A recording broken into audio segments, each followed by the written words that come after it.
Hello my dear friends, have a nice day. Today we discuss about inborn errors of metabolism with a reference to phenylketonuria. I am Dr. V. Mahindra Mani, Assistant Professor, Department of Biochemistry, Islamia College, Wanniambadi. So phenylketonuria. Phenylketonuria is an inborn errors of metabolism that due to defects or mutation in the enzyme phenylalanine hydroxylase that play important role in the conversion of phenylalanine to another amino acid, namely tyrosine. It results in decreased metabolism of amino acid, namely phenylalanine. When phenylalanine hydroxylase activity is reduced, so the enzyme defect that leads to accumulation of phenylalanine is there. That accumulation leads to phenylketones in the urine. The phenylketonuria is caused by a mutation of a gene phenylalanine hydroxylase enzyme. Also, a defect in the cofactor, namely tetrahydrobiopterin. See, this is the cofactor majorly involved in the conversion of phenylalanine to tyrosine with the enzyme, namely phenylalanine hydroxylase. So, defect in this enzyme also leads to phenylketonuria, and defect in the cofactor tetrahydrobiopterin also leads to phenylketonuria.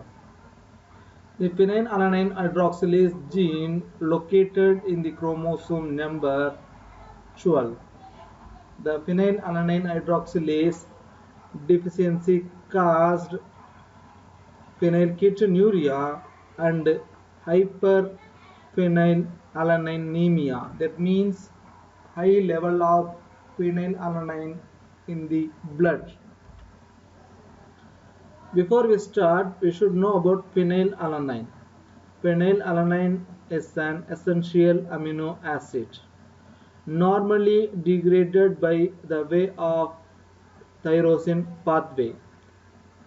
The phenylalanine and tyrosine that play important role for the production of other amino acids, hormone, neurotransmitter, for example, thyroid hormone, melanin synthesis.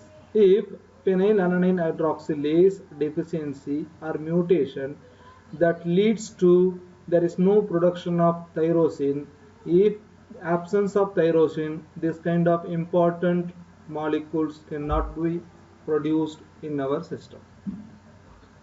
Hyperphenylalanemia strictly mean elevated blood phenylalanine. It used to describe a group of disorder, phenylketonuria. Here, the phenylalanine hydroxylase defect leads to accumulation of phenylalanine, and there is no synthesis of tyrosine that leads to defect in the synthesis of thyroid hormone, dopamine in the brain, epinephrine, melanin. Normally, the phenylalanine level is about 1 milligram per dl. But in case of phenylketonuria, the level may be exceed to 6 to 80 milligram per dl, more than 6 to 80 folds the increase. The phenylketonuria causes 1 in 10,000 to 20,000 people. This phenylketonuria is inherited. That means it transmitted from one generation to another generation through their families who are already affected with this disease. It is autosomal recessive inheritance. That means a person who has two copies of gene that is altered, both male and female affected. Female carries this disease to next generation. Since each parent also has a normal gene, they do not show signs and symptoms of phenylketonuria. One generation is affected, in another generation the people who are always a carrier. The carrier do not have any symptoms of phenylketonuria, but next generation the babies born with phenylketonuria issues. Is the inheritance pattern of phenylketonuria. It is an autosomal recessive pattern.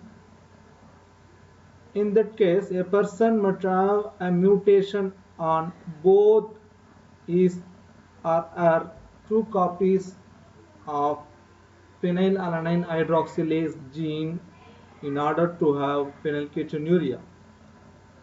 This only occur if both parents are carrier for phenylketonuria. This means parents, a male and female, are carrier. That leads to the next generation, the babies born with defect in the enzyme, namely phenylalanine hydroxylase. That leads to phenylketonuria. That leads to accumulation of phenylalanine and reduced synthesis of tyrosine. That leads to reduced synthesis of thyroid hormone, dopamine, epinephrine, and melanin. We're going to see what are the symptoms, what are the problems that due to phenylketonuria later. See, there is a 20% chance to have a child with phenylketonuria in each pregnancy. See that each and every generation there is a carrier, there is a person who are affected with phenylketonuria. It's called as autosomal recessive inheritance patterns of phenylketonuria. The phenylketonuria symptoms. See, already we discussed epinephrine, dopamine synthesis are reduced.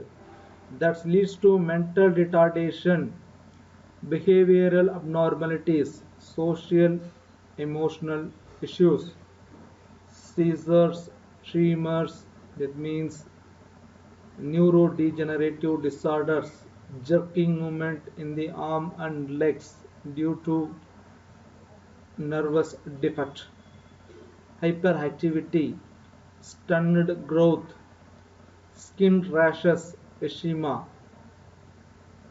musty odor in child breath and skin and urine always to be odor. Microcephaly, that means the circumference of the head is reduced when compared to normal babies. Fair skin, blue eyes.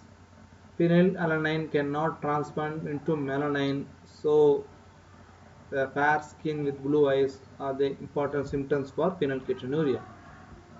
If it is not treated, that leads to nervous system abnormalities like learning disabilities, behavioral disabilities, and epilepsy, other conditions like mental retardation, convulsion, behavioral problem, skin rash, other issues are going on.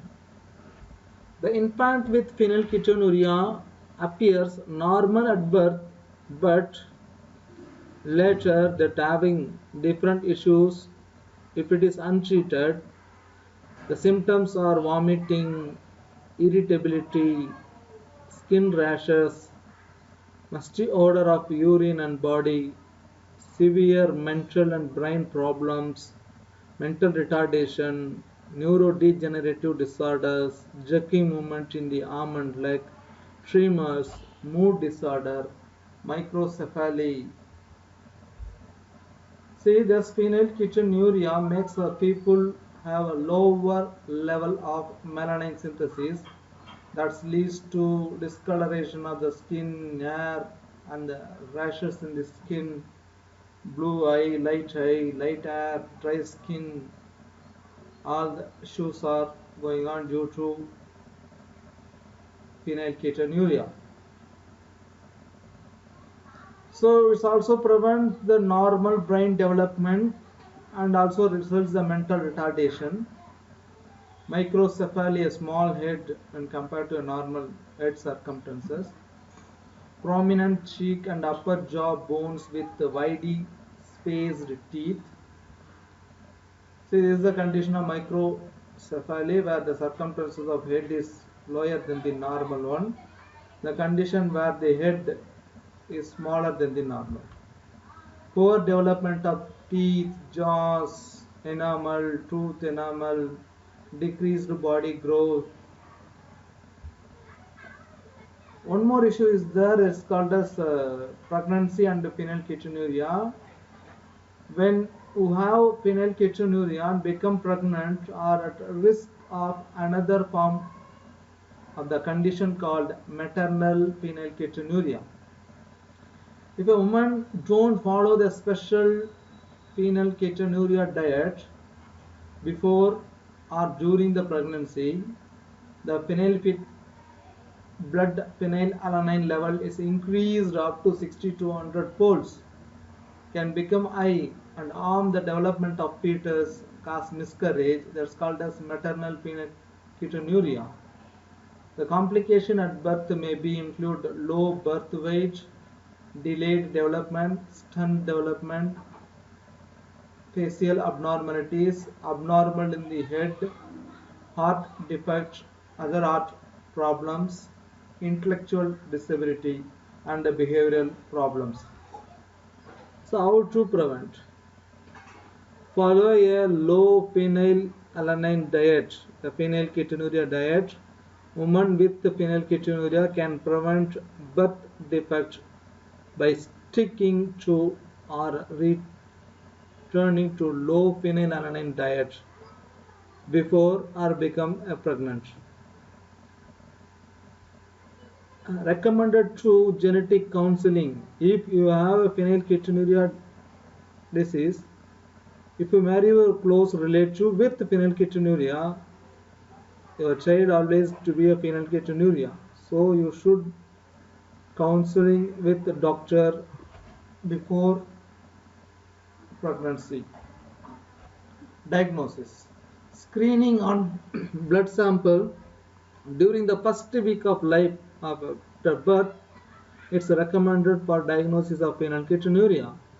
If the phenylketonuria is confirmed after diagnosis, the child will need a regular blood test to measure level of phenylalanine in the blood and assess how well they are responded to the treatment continuously.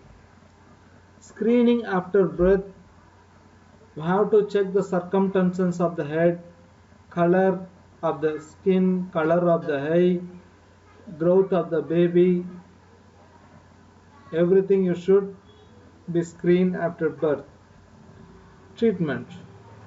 Oral administration of tetrahydrobiopterin is a cofactor required for the conversion of phenylalanine to tyrosine by the enzyme phenylalanine hydroxylase. And the food to be avoided, high or rich amount of phenylalanine, the content like meat, fish, poultry, eggs, cheese, milk and products, dried bean and peas should be avoided. The babies who have usually recommended to take this formula known as Lofenlac. Which age, different age group, there is a PKU 1, 2, 3 is available. So there is no treatment, there is no cure. You should be permanent monitoring of blood phenylalanine level after birth up to 14 years old. Phenylketonuria can be successfully treated only with the diet control and dietary supplement. The diet must be strictly followed. Those who continue the diet into adulthood have a better physical and mental health. Other medication like the Food and Drug Administration (FDA) has approved the drug, namely cefpoxetine, for the treatment of phenylketonuria, but sometimes it doesn't work for everyone who are affected with phenylketonuria. So the phenylketonuria diet should be strictly maintained. Thank you, my dear participant. If you like this video, subscribe it. Thank you.